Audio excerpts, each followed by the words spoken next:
হ্যাঁ everyone, so যারা recently BFS face করতে যাচ্ছেন তাদের জন্য একটা ইনফরমেশন, ইনফ্যাক্ট একটা না মাল্টিপল।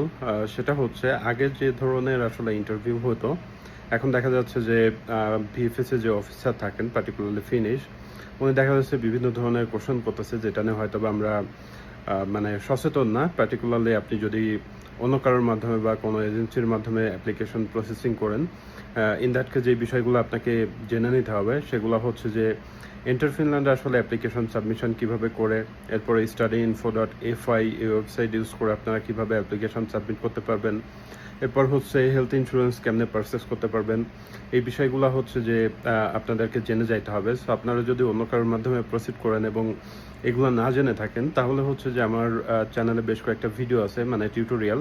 সো আপনারা এগুলো দেখে নিতে পারেন, কারণ তারা হচ্ছে যে এই জিনিসগুলো আপনাদেরকে জিজ্ঞেস করবে এবং আপনারা যদি এগুলার প্রপার আনসার দিতে না পারেন, তখন দেখা যাবে যে আপনাদের ওভারঅল ডকুমেন্টেশন ওকে থাকলেও এটার জন্য একটা আপনাদের ভিএফএস এর যে অ্যাপ্লিকেশন, এটার উপর একটা নেগেটিভ ইম্প্যাক্ট পড়বে এবং ওভারঅল এটা আপনার ডিসিশনের উপরও নেগেটিভ ইম্প্যাক্ট ফেলতে পারে। এই জন্য এই বিষয়গুলো অবশ্যই আপনাদেরকে জেনে যাইতে হবে।